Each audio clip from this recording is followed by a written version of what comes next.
na won su biasi o ebiasi sesi ewo Agona toye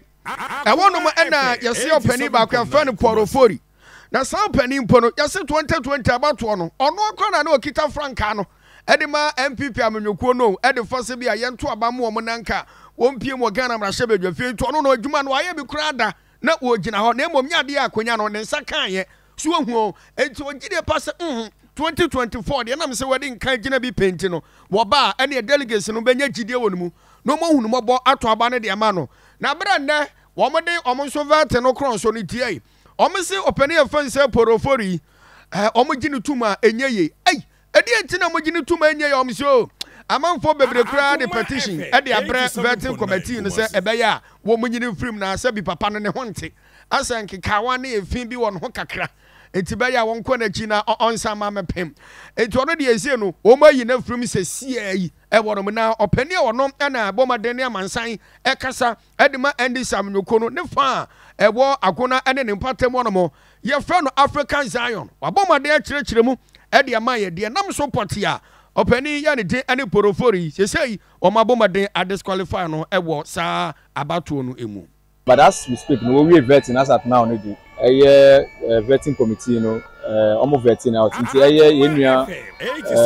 We are assuming Maxwell, Aduna friend, honorable one, Onona, almost vetting, our number one after almost balloting. Sasuna, NST now, Ufuri Dangbe, on now picking number two, also on the ballot, per the vetting on we were national inti.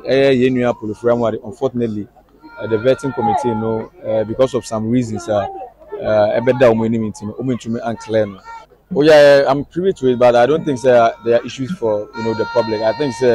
for now no, same America no processing in way still now your opportunity and as our opportunity if it's not satisfied by the decision of the vetting committee, so I think it will be unfair on my part and on the part of the system as the spokesperson for the party in the conference to come and say things I was privy to the vetting committee. As early days, that is what I can say about that.